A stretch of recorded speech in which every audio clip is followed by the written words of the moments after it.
pesa, inyalo tero pesa nyathi sikul, to health ni ema nyalo kawo pesa ni mutiek te. Yes, nangoli catastrophic health expenditure. Kidhi hospital, inyalo spend pesa ni te. Oloki nyak ma a rich man all of a sudden in a poor man because of health.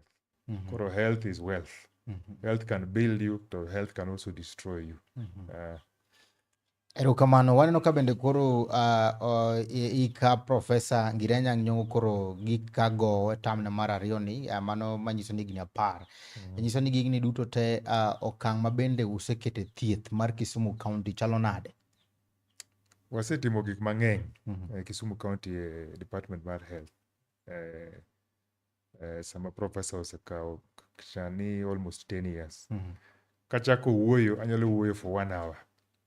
But koro abo chaka ba wacho ni the key things mwatimo. First of all, professor no wacho ni okwadwa ni wa spend pesa e ji ma tuo. First of all, nyaka watim gimiluongo ni prevention. Nyaka warang ni gima kelo tuoche gi gin ang'o, to wanyalo prevent gin ang'o. Emane wachako gimiluongo ni community health services. Nikech ne warango kama, ng'eni long time ago ni wadak gi ji. Sama in gi problem, idhi e your neighbor, to nitie ng'at ma konyo man gi this kind of information. To ne gin informal. Ne giluongo ni ajuoga in the village, kata nyamrerwa makonyo ji nyuol. Koro nwarango gima timore in parts of the world. Mwacho ni jogi inyalo med professional. Wanyalo train gi modern methods. Wanyalo miya gi pesa kolo ok gin volunteers. To wanyalo miyo gi equipment so that gidhi house to house. Wanyalo gimiluongo ni formalizing the community health workers. Mane level 1 mar healthcare. Kata policy mar Kenya mane level 1. Koro Kisumu ne chako gik miluongo ni community health professionalization. Kata before election, kama Ruto nokao ushukani, ne girango gima tiyo within the country. To Kisumu was one of those models. Koro ne wakao almost 3,000 community health workers. Wa train gi, wamiyo gi tools. Mano no cost almost 150-200 million. And investment maduong kabisa. To jogi koro gine first line mar health. Nikech health chako e odi. Sanitation, ingeni ka ionge chuo. Sanitation causes diseases. Nichino madieo, diseases miyudo from dirty environment, hygiene. Koro nyamrerwa konyi e hygiene gi. Gidhi house to house. Penji ni gi chuo. Chuo inyalo gero nang'o. Wanyalo timo kamae. How do you prevent yourself from getting diseases? To diseases matindo ginyalo thiedho. Wathiedho kata almost 130,100 cases mag malaria gi diarrhea in a year from the community health workers. Mano reduce, nikech samoro nyathi nyalo chako dio sani. To hospital ni almost 1 hour. Sami chopo hospital, ose lose all the fluids and almost magututi. Ilongo ni severe dehydration. Koro gitimo preventive work no. To mano no watimo maber, mokelo wa reduce maternal mortality. Nyimine matho. Nyithindo matho nikech of diarrhea in the community. The second thing nyamrero konyowa ni cervical cancer screening. Any cancer maduong kabisa ka embedo ga cervix cancer mag mon. The second one bedo breast cancer. To yudo ni ji ni e ot gikia ni gin problem. To they are just normal. Ingeti sama cancer chako, you are just a normal person. Koro nwa yudo ni most people don't come for screening hospital. Yudo ni almost 10 to 20% mabiro. 80% ok dhi hospital for screening. Nikech dhi hospital sama in gi problem. Koro wachako program mar screening e community. Kama nyarwera dhi house to house. To wachako gi a very important mechanism iluongo ni HPV screening. HPV screening en test minyalo kawo e kendi. Isoyo piny kacha, kao test no, imiyo nyamrero tero hospital, wapimo, bas wayudo ni inyalo bedo gi pre-cancer. Koro wathiedhe kapok obedo cancer. To program no is very expensive, because test achiel en almost siling 10,000. Koro wachako sub-county by sub-county. Wasetieko Nyakach, wasetieko Nyando, wasetieko Muhoroni. Wadhi sub-county by the sub-county. Nikech WHO wacho ni ka nyalo screen at least 80% of those people, wanyalo start eliminating cervical cancer. Koro cervical cancer elimination is very strong. gi gimiluongo ni HPV vaccine. Wadwa ni nyithindo between 10 to 12 years obedo vaccinated. To mano nyamrerwa be okonyowa nikech gitimo mobilization. Wadhi school by school, but kata kok wadhi school, to nyamrerwa nyalo wacho ni kel nyathi for vaccination. To wasetimo vaccinations mang'eny, almost 200,000 in the last 6 years, mag HPV vaccination alone. Koro aneno ka wa move towards eliminating cervical cancer. Sanitation, piny kacha, cho. Ing'e ni wafwanyo ni wan gi gimiluongo ni cho, bora cho. To wadwa move from bora to cho bora. Koro wan gi products mwachako miluongo ni Sato products. Wase distribute almost 5,000 toilets, Sato toilets within 1 year, 1 year alone. To Nyakach gi Kisumu East ma benefit most. One is where we have a lot of problems with sanitation. Kiwuok kanyo, mano ni what worry about preventive health. Wadhi osiptende. Kisetimo prevention, ok inyal prevent everybody from getting sick. Nitie jok ma will still get sick and they have to go to the hospital. Kirango manifesto ni wawacho ni every sub-county wabo loss of style moro manyalo bedo comprehensive facility. Mamiyo all the testing. Any facility oken building. Facility and services we offer. And that is what we went for. Koro kwa chako Kombewa. Kombewa wase make a comprehensive. Kombewa County Hospital sani and comprehensive. Wase tieko theaters. Theaters ariyo manyien. New maternity wase tieko. Wards watimo refurbishment, watimo tiles, painting. It's a new ward. To wase kelo consultants, many specialist doctors. One gi surgeon, one gi gynecologist, one gi pediatrician, one gi physician. Waketo dental unit manyien. Koro kien gi shida mar lak onge bio town. Dentist bidhi kanyo twice in a week. Waketo x-ray machine manyien. Waketo physiotherapy. Ngani sami you start getting old, back problems ngini, duaro physiotherapy. Wan gi physiotherapy manyien kacha. Laboratory, waketo machine te ma are required in the primary healthcare sector. Hulimogram, urea electrolyte machine, waseketo kanyo. Koro wacho ni mano is now a comprehensive center for Kombewa. Kia kanyo tidhi Nyakach. Nyakach ne onge theater, ne gionge proper units. Wasegero maternal and child unit kacha. Ngeni most people madhi hospital gin mon gi nyithindo. Wagero theaters ariyo mo equip. Maternity unit wasetieko. Wakelo daktari, gynecologist gi surgeon.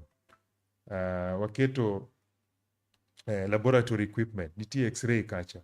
Laboratory waseketo fulimogram machine, urea electrolytes. Koro mano be is a comprehensive hospital. Tunako wacho Kombewa waseketo mortuary kacha. Sani is almost at 100% occupancy. Kata Nyakach, mortuary osechako tiyo. Watimo refurbishment, koro you can preserve your bodies there. Wawa kanyo wadhi Muhoroni. Muhoroni bende was a very rehabilitated facility. Theaters koro tiyo. Watimo rehabilitation in the inpatient wards te. Sani if you go to those wards, chalo private hospital. Watieko maternity, wachako mortuary. Nget jo Muhoroni no wacho ni gidhiwa mortuary.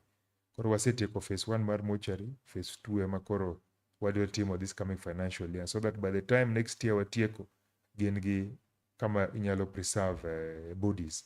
Outpatients wasetieko te. Be koro nigi daktari, wan gi dakteche ariyo, doctors who are able to do surgery and treat people inside there. Koro mano is a very good comprehensive. Chakre kanyo wadonjo Ahero.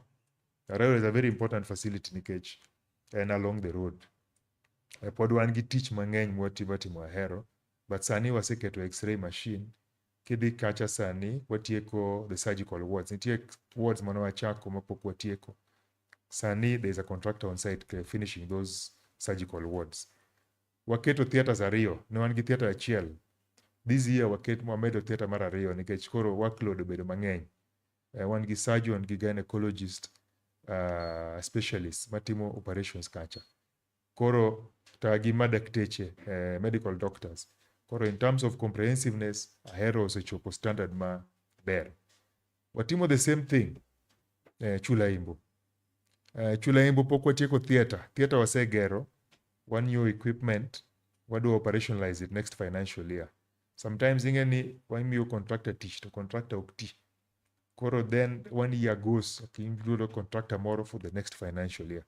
But amor ni wasetieko. Chula Imbo sani watimo solarization, full solar, nikech gin gi problem mar stima. Stima is on and off. Wanyeo generator bo waketo piny. Watimo oxygen supply, sani all the oxygen in that facility is piped. Outpatient is operational. Wasetimo digitization of the whole facility. Wanyeo wayao ward manyien, male ward. Before then, males and females were sharing, get the only space. Wase ward cha, koro then gi male ward. Theater no 1 year, what take this financial year is complete. As na de kacha wagisa iketo lights.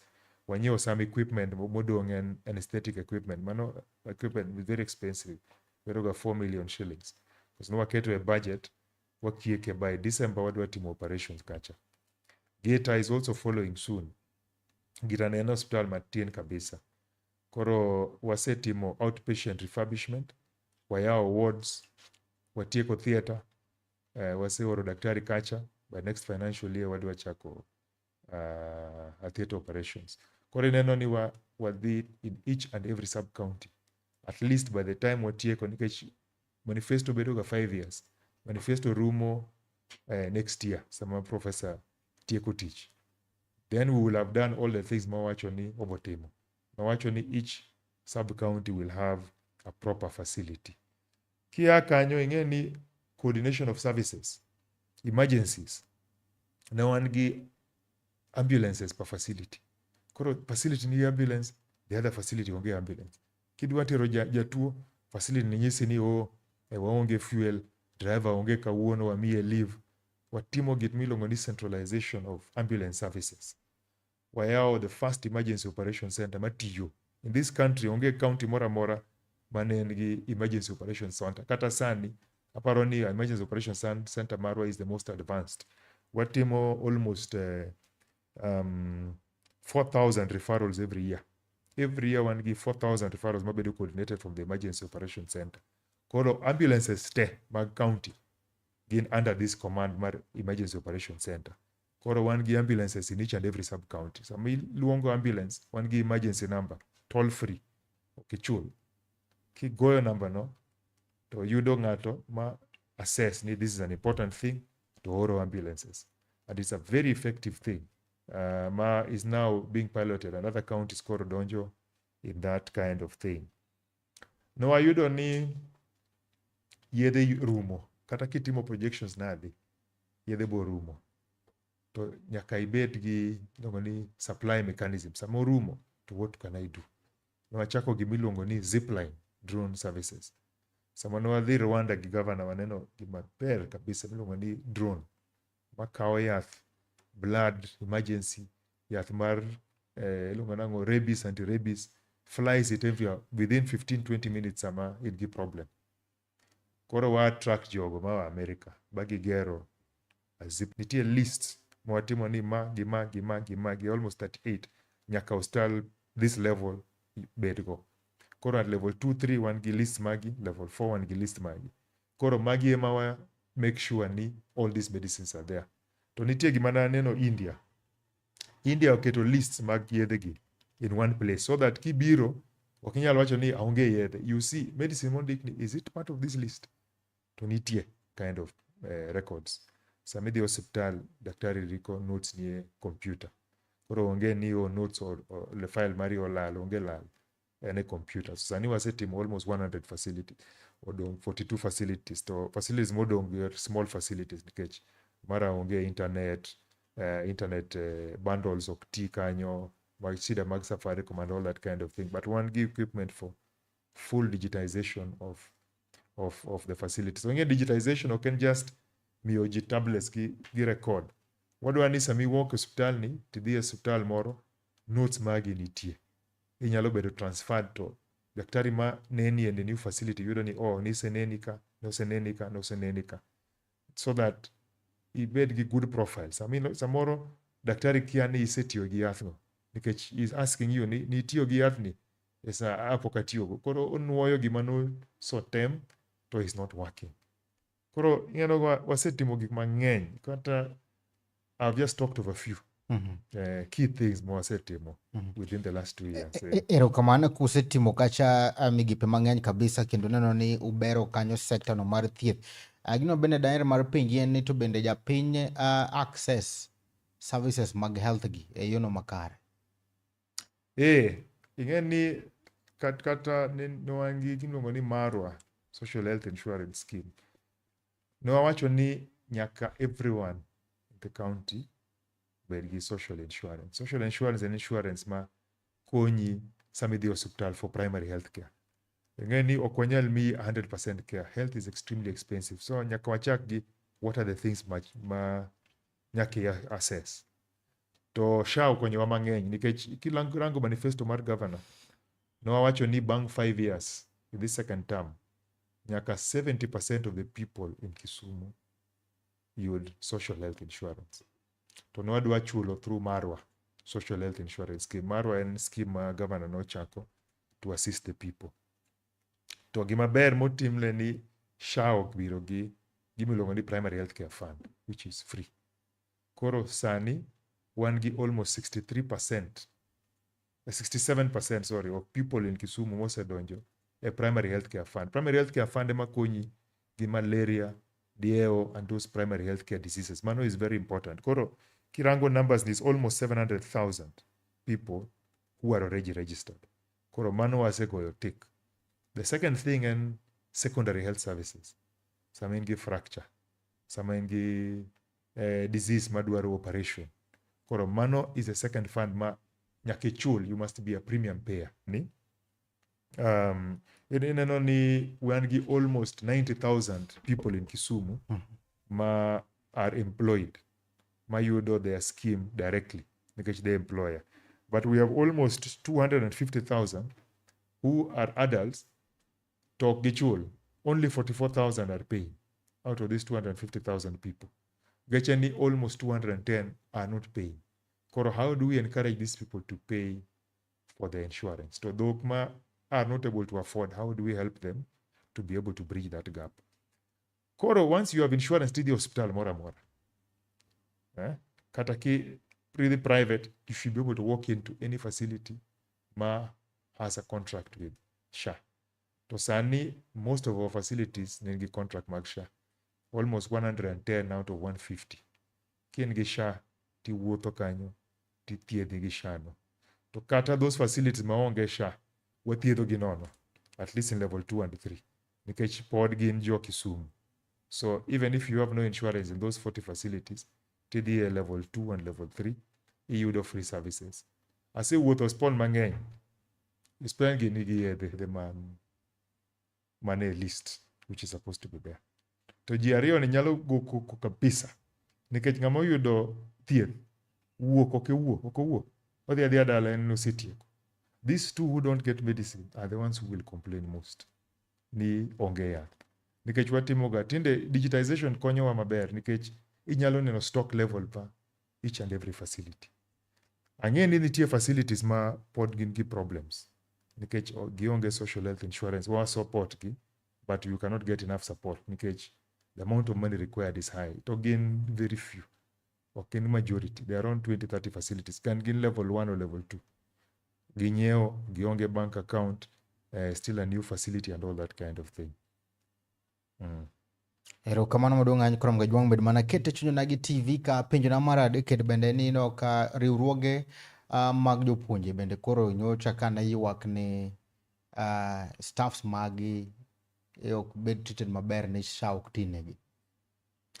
Nitie a big problem gi SHA no, ma tim ilongo ni public servants scheme. Ng'eni SHA nigi schemes mang'eny. Nitie primary health care scheme, to nitie social health insurance scheme, to nitie public servant scheme. So public servant scheme nigi problems ma chandogi.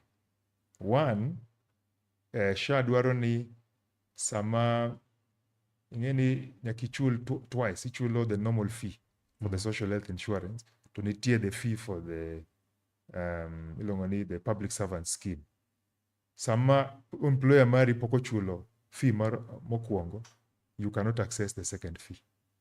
So we know the government will always pay the money late. Pesa mar serikal bedo ga late. To SHA on the 8th, ing'adi. Okinyal access those services. Kata wan Kisumu ne wakwadonjo e that scheme nikech of that problem. Wang'eyo ni pesa mar wabiro bedo late. To every 8th, nyaka 15th, nikech pok wayudo pesa mar Nairobi, you will be locked out. And that is what those people are now suffering from. Yeah. Every 8th, sama karkasani, 8th to 15th, they will always be complaining of that overlap. Nikech hii scheme ni pesa iketo hospital bank mar SHA. Koro SHA, what is supposed to do? Samidhi hospital, iyudo thieth gichulo using that fund. So it is, gichako gi money in the bank. So there is no reason why they should be bothering the people who are getting services. Nikech pesa gi en pesa mar serikal kata institution. Pesa no korumo, they tell the institution to add more money. Oken kaka NHIF ni iyudo thieth to pesa poko chulo. Ma pesa ichulo in advance. Koro problem mar civil servants is a SHA problem. Manyaka gi deal gi kendgi.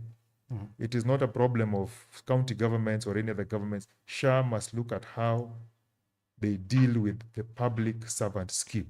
To wase wacho, ni before they do that, kata Kisumu County okdonje that scheme. Nyaka gi align that one. So that kataka pesa miyo bedo late, you can still access. Because in you have no problem. It's not you who is paying late. It's the government which is paying the money late. But pesa giseketo for your secondary scheme. Koroka, they have not paid this one, you should get the second scheme without any problem. Ema koro nitie problems.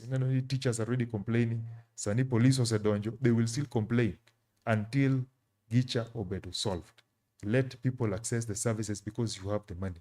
Manage the money for them. To japiny makoro onge bodi moro ma otiyo ni to SHA bende inyo gi na achiel ariyo adek koso mato nyalo wacho na kech bende ywak bende nitiere mopogore kaachiel kod bodies mamoko. The smaller people have no problems. Ng'eni joma tin di public hospital giyudo services to giwuok ka gin gi SHA. The problem en late payment mar SHA. Ng'eni last year no wan gi a lot of rejections. For a long time, nikech paperwork, people are not used to the system. So that rejection oketo a big gap in facilities. Yudo kaka Kisumu County Referral Hospital, almost 120 million obedo rejected. To 120 million mobedo rejected, isemiyo services. Koro keto ni in gi pending bill, to services isemiyo, to now the suppliers want to be paid. Now that problem is something has been brought to the president to be able to resolve. Once it is rejected, can they open? Giyao gigi, giwach ni okay, negitimo makosa, signatures were not done well and all that kind of thing. Wachul gi pesa gi, but next time when they do the same mistake, we should be able to forgive them. Mano is something which is on the president's desk. Mano is something which is on the desk of the CS. And the governors was kelo plino, he's saying isogini, please resolve these things. But otherwise, jatuo ma wuothe hospital gi SHA, you don't hear to work, no problem. King'iyo SHA gi NHIF, ere pogruok mantiere nikech jomoko wacho ni makata ne wawa ji obed NHIF nikech ma chal ka gima midhiero ng'enyie. Isebedo sekta ne mang'eny kabisa kendo ang'e ni iwinjo kone gi kone.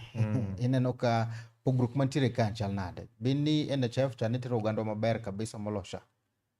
NHIF nen gimiluongo ni members club. Members club en jima chulo insurance ema benefit. To SHA en a social club. Social club benefits everybody. That is the difference. Koro wachak nanyiso jo matiyo hospital. Wachaka chaka ni how much money were you collecting sama ni ngi NHIF. The whole of Kisumu County, the year before NHIF, ne wachak watimo maber mwa clap. No one gi 700 million shillings more yudo from NHIF systems into the system. Gi cash. 1 year into SHA, one gi 1.5 billion. Double the amount of money. Right? Someone what you gi NHIF, primary healthcare facilities, maternity, ne ugi chulo directly to the facilities. Irongo ni maternity cover. So the total amount of money no you do the primary level 2 gi level 3. Then 40 million. Some of them highest chopo level 2 and 3. Then 50 million. This year, chakre June nyaka December, primary level facilities oseyudo 70 million. Nyeche ni by the end of this year, wabo yudo triple what they were used to. To mano wan gi problems, pok ok gichul kata deliveries. If you want deliveries, then that money will be almost 4 or 5 times. Gimano wa yudo go. Nikech, why is this money getting more? Is it that SHA is paying more? No. Sani, everyone who is going to a primary healthcare facility is covered. In the ID, i register. Samidi hospital ni yudo pesa. Koro, the social insurance is very different from the NHIF. Objectives magi are very different. Objective mar social health insurance and cover more people. Objectives mar private insurance kata members club is do the best for the people who are members. Ngeneno. Koro, the general population okinyal yudo benefits gi ibo sako neno bang 2 or 3 years. To mibadhi mawuok e SHA mang'eny ki daktari. Anyiso ni the people with money and the benefactors ama make the most amount of noise. Yes. Kaka an nachulo SHA, I'm paying much more money than I used to pay in NHIF. Kadi hospital san, if I have a problem, I will make a lot of noise. Yes. But the small people are benefiting.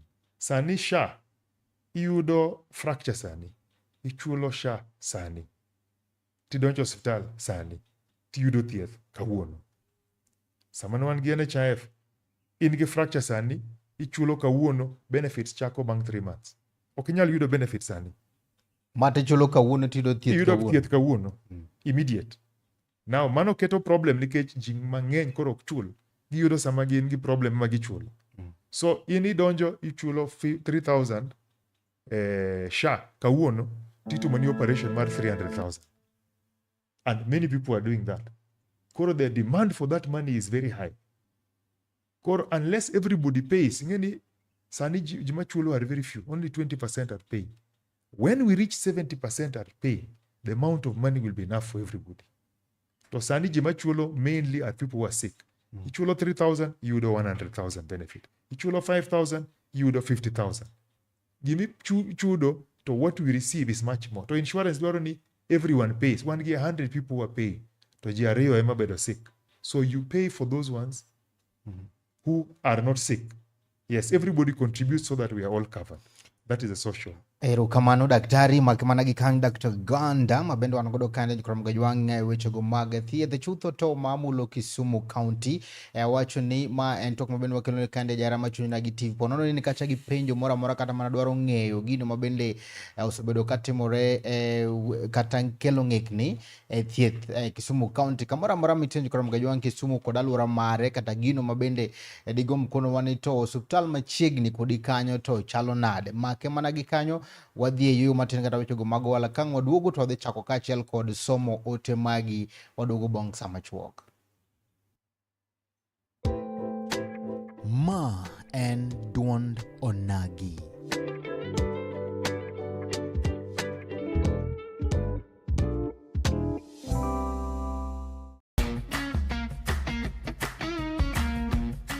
Looking for furniture that speaks comfort, style, and strength? Welcome to Kolweny Furniture's Kisumu, where quality meets affordability. From elegant sofas to strong beds, stylish tables to modern cabinets, we've got the best furniture to turn your house into a home. Enjoy great prices, long-lasting durability, and reliable delivery services right to your doorstep. Why settle for less when you can have the best? Visit Kolweny Furniture's Kisumu today. Call us now on 0716 520 294. Kolweny Furniture's Kisumu. Built to last, price to please. Ma and Duond Onagi.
Ojwang kamora mara mitira ka thul makende mar wakietelo no mar ariyo madundo nagi ka wach moro ma kawuono en ni ngima en mwandu kata mana thieth makare. Wabedo kande kaachiel kod laktar Gregory Ganda ma en kacha CC mag chung'ne wechego mag thieth e county government ma Kisumu. Omiyo kamora mara mitira ponono ni kacha gi wach mora mora mosebedo ka chandi kata gino mabende digomb dwaro ng'eyo wechego motudore koda thieth chutho to e subtende mago ma Kisumu kod alwora ma Korongwe Ojwang, in gi thuolo mar penjo mora mora ma digombo nomiyo iyud ler makende. Kapok amiyo kacha janeno machung'na gi TV, an kande gi penjo mana achiel to nono ka ker notimo limbe pacho kandie to nowacho ni kendo nopuo gavana ma Kisumu County kaka achiel kuom counties ma osendiko man gi namba mamalo e ndiko ji e SHA.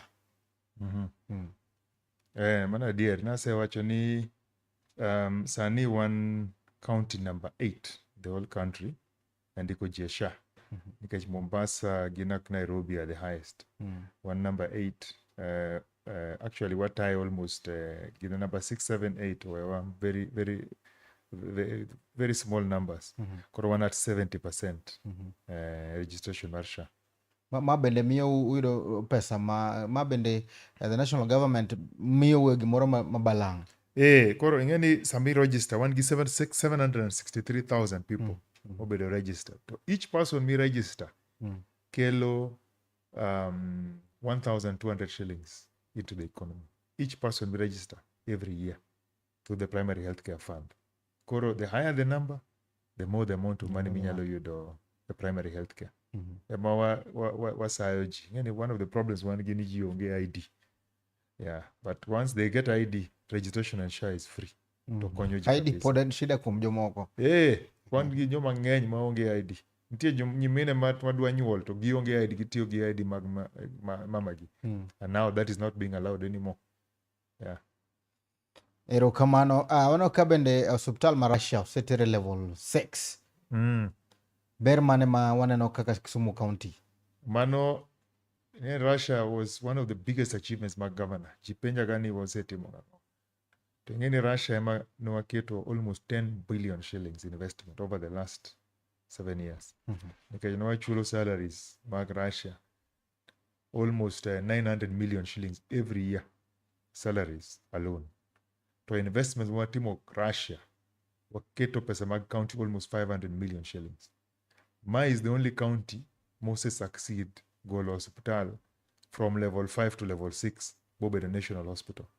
Sama nowa compete ne wan gi Bungoma, Kakamega, Kisumu keto request. Only Kisumu passed nikech nowase timo investment moromo in terms of the human resource, in terms of the infrastructure to allow it to be level 6. To level 6 no, ing'eni bedo gi level 6 mar county government kata level 6 mar national government. National government level 6 konyo kabisa. The first thing iluongo ni economy of the county.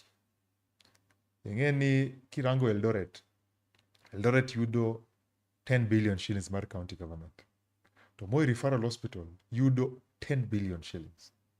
Koro economy mar Eldoret benefit gi 20 billion shillings.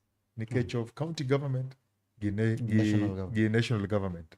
To Kisumu ka, hii 10 billion ema watiyo gi for the whole county.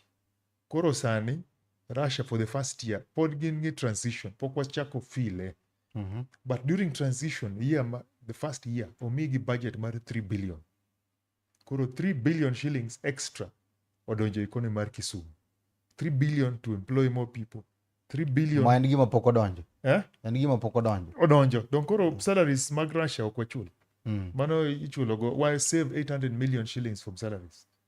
Mane county dhi golo. Ma county no golo ga. Mano is the first benefit for this region to employment. But gima duong' ni koro wabedo gi resources to develop our own. Iseneno ka wasechako timo tich moko e Kisumu County Referral Hospital to upgrade it so that it can take care of the people of Kisumu. To Russia koro bo telo the whole region, super specialty services, cancer services, neurosurgery, operations mag brain, and many more things. Ema koro Russia bo timo at a cost not of the county. development koro ok en marwa. Ne wan gi cancer center mane watimo development, waketo 120 million, watimo foundation, wayudo contractor maber manyalo tieke, to wa hand over. Koro 500 million which we would have used chulo contractor no, koro national government bo chulo. Koro it's a big benefit to this region. Japinyo onego bed ni expect service maber kabisa.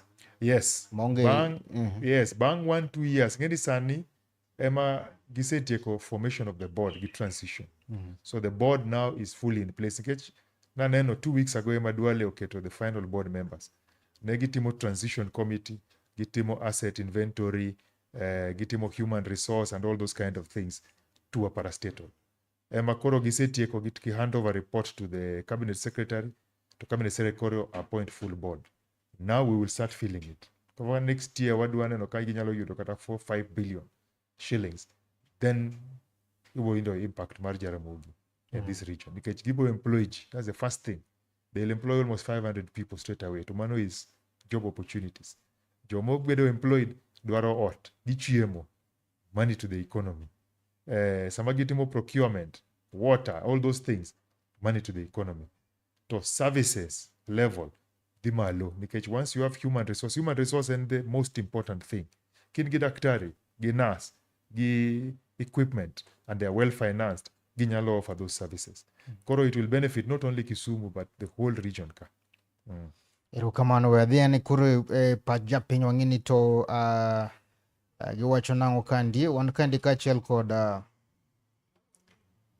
wan ka gi Jadero wacho ni mos na daktari, erokamano. Wan gi Harita Nyango ni kandi, erokamano. Wan gi Steve bende ni kandi, wan gi iluongo ni Peter Goa wacho ni aneni maler ka an Karapol kaendi, mos na ajuoga.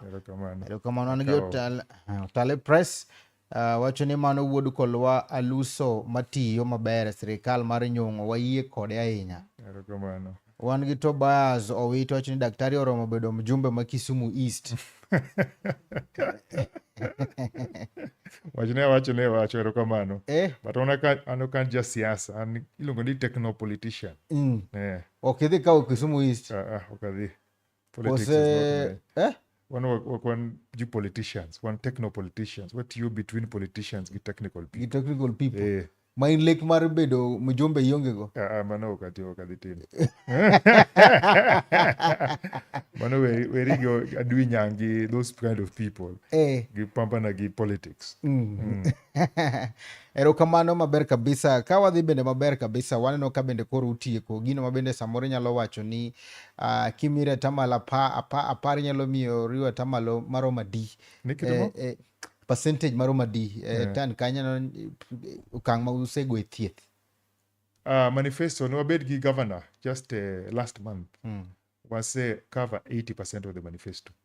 Gimodong' e manifesto mar governor Nyong'o en theatre mar Gita operationalization, mar Chulaimbo operationalization, cancer center one back to back what you very well gi PS Oluga, gi CS mar health gi longanango Duale gi Mbadi gi Nyikal, all those people kata Okise, all those people keto their feet down. So as you say, you the budget my 500 million. Any lobbying, leadership and working behind the scenes. Governor also work behind the scenes. I've worked behind the scenes. Cancer center will be delivered. Manokora, I'm very sure. Once we take Okanyo, we have done 100% of the manifesto. Nyikala na chiel kuom jogo mabendo chung duol mag thieth Kenya mangima. Bende nitiere ber moneno kaka wuod luo mane e migawo no mabende wuod seme Kisumu. Budget. Nitiere ndhadho moro mokele. Budget. Nyikala mobedo budget mar health. Koro gimineno matimre Jaramogi without his signature ok nyalre.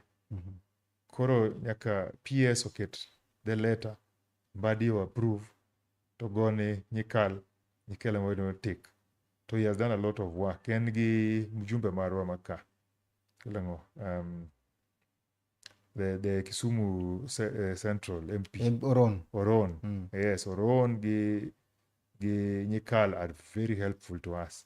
Kata recently, some President Obiroka, giwuoyo gi president for that nwabed ka MPs, governor, deputy governor bwawuoyo, and they pushed ing'eni gin gi political side. 400 million president owacho nobomiyowa for Kisumu County Referral Hospital. Kata sani adwa dhi Nairobi miye petition ni wacho ni 400 million watieko. To mago nyaka pass through Nyikal. Nyikal is a very important person. To en gi vision, en maber, mabor, wach mag health. To wabedo ga kade kaachiel kod MCAs ma samoro ywak ni jogo matiyo ok giyud thieth e yo makare. Un kaka migawo ma bende tiyo gi thieth, kaka wacho koro minister ma bende ochung' ne thieth e Kisumu County. Ere kaka utiyo gi jotelo, nikech jopiny ywak ni samoro jotendgi mok timnegi oversight maber. Koso ma en role maru kaka jal mochung' ne thieth mar neno ni wards yudo fair distribution mag health system kaka dwarore. Koso japiny ywak adier ni gin moka gichop iru mar wacho ni gidwaro achiel ariyo adek. Mano is a very good question.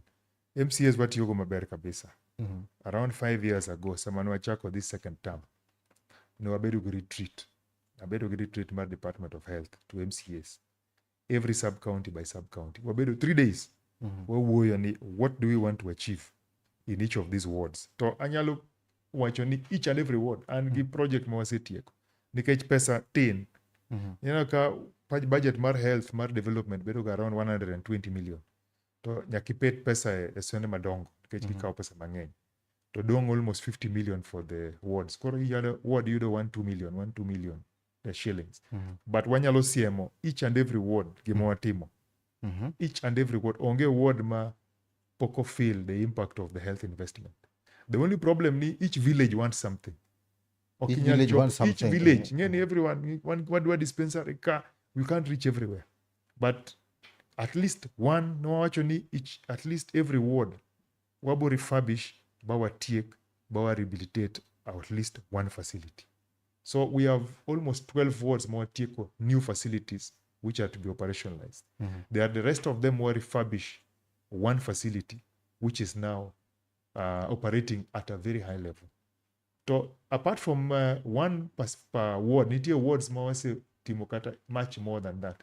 Nikech gi invest pesa ma giyudo from the social health insurance. Iluongo ni facility improvement fund. Adhi a ward marwa Kolua East, I have said what in each of those facilities, they are not the same. Gin very different. Koro one time wanyalo biro wawuo just about pogruok makelo ma en mane. Nikech wacho ni samoro ubede dual to pogo gin wang'eno mage madhi ka. Koro ken problem mar MCAs. No. Mano is not problem mar MCAs. Mano is... Ngeni MCAs timo oversight. To ngeni gin ge voice of the population. We have to listen to them because they represent the people. Koro gimano watimo is we must agree. Ngeni one wadwaro timo, to you also have what the wananchi want. Koro we must meet in between. Of course, not 100% of the MCAs will agree with you. Intie joma will want to do other things completely. Koro we will leave them. Gino pesa no hotel project more. Hotel project more and you do roads and all that kind of thing. Koro watimango. We cannot fight them. But at least most of the MCAs in Kisumu, utiyo kodwa maber kabisa. So in fact, you should walk to other counties in kaka departments tiyo gi MCAs. One wanyalo siemo. Each MCA nyalo siemo. Nyalo enumerate one by one. Wabo keto video. Nitie video watimo. To enumerate each and every word gima watimo in the health sector. Then people can speak. Erokamano. King'yo Nyanza mangima wan gi Kisumu County, Migori, Siaya kod Homa Bay. Kisumu ni kanye weche gi mag thieth?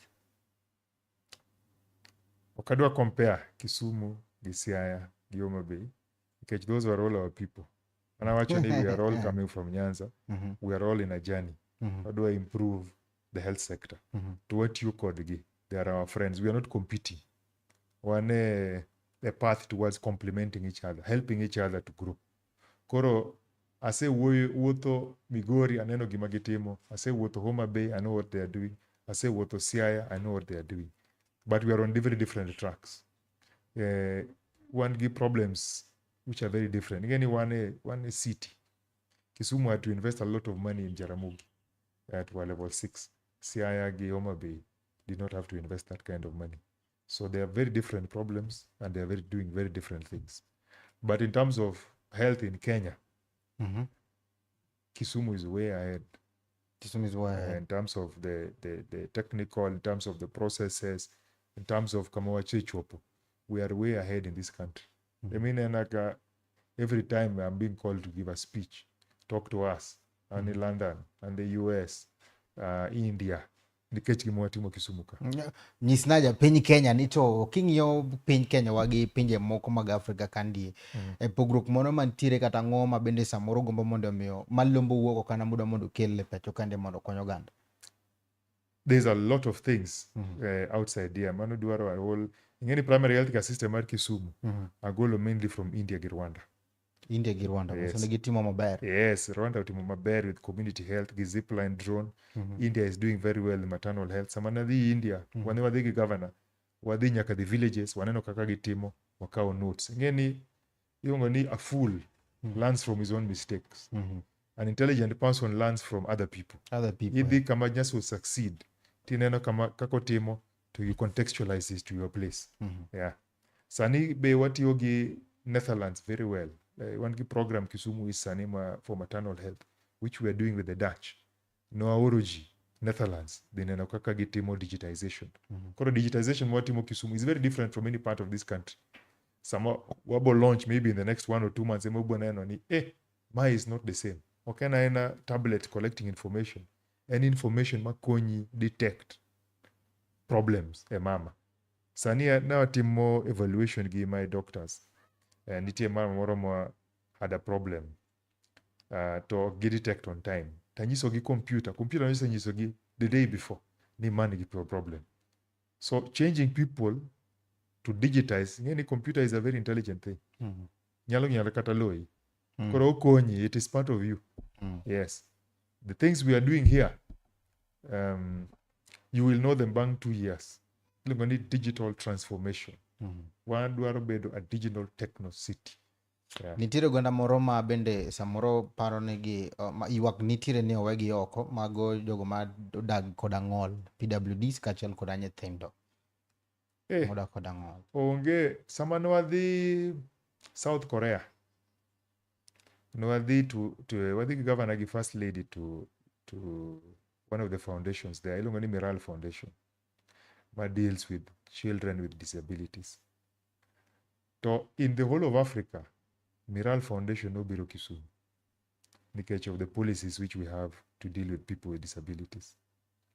Next week, nitie ambassador Babiro from, it's not Netherlands, it's from, I don't remember, but you will see it in the press, to hear what we are doing with children with disabilities. One benchmark, mar dealing with children and people with disabilities.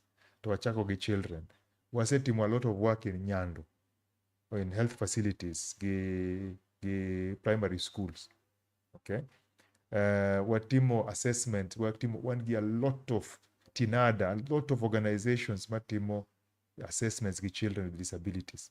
To aneno gagi ng'eny, the cabinet last year in December will waive all fees for assessment for people with disability. Kech sama ionge pesa mar timo that assessment, you cannot benefit from the tax incentives man kod. So we are, in terms of disabilities, onge ng'at manyalo timo kodwa in this country. One gi 2 governments which come here. The South Korea ambassador came to Kisumu just because of this issue of disabilities. Neno kaka watimo to how we can support you. Another ambassador will be here with UNICEF next week about disabilities. How are you guys doing it and how can we improve it? Koro, we have a lot of things we are doing with people with disabilities. To governor nigi office mar disabilities. In his office, who reports directly to him. Erokamano koro mgejwang' apani mano ilero maber kabisa ndaikech sa wadaka othul makendo magoro kamano maduong' ahinya ne kaponi wan kande kaachiel koda ote moro amora ma samoro pok wasomo kandi koro mgejwang' kokamano to wagoni erokamano maduong' ahinya kuom medo kete mane chuny Nagi TV. Erokamano kuom ote magi ma bende miyo kacho koro mgejwang'.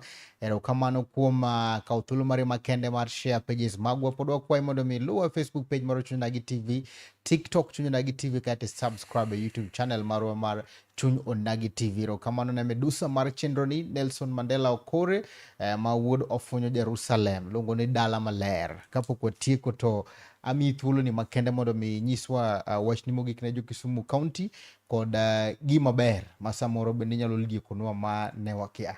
Alright. Erokamano for the people of Kisumu County, an amor tiyo ne jo Kisumu. So mane wachako ne wan gi a lot of problems to wasetimo a lot of progress. Tamor kaka the people of Kisumu have reacted to the government to gi programs mwaketo piny. Koro my only urge to them ni register for SHA. Kionge ID, please, you do ID. ID is everything for you. ID ema bo mi you the next governor. Nikech uibo goyo kura. To ID no ema bo mi your certificate mar health. We will be working with you one term marwa pok one gi one more year. Wadwa pass on this baton to the next team. Oketwa mbele. Wan jote, we are all people of Kisumu. Let us work together. Erokamano. Erokamano maduong' ahinya ne jahera ma Chuny Ragi TV. Erokamano kuom medo keto mana Chuny Ragi TV kangiro ma kawuono ne en ngima en mwandu. Kama ne tayo chenro en an Steve James, nyakwar Nyaronjo 1, nyakwar Mikael Ogot, Oritu Masani. Erokamano.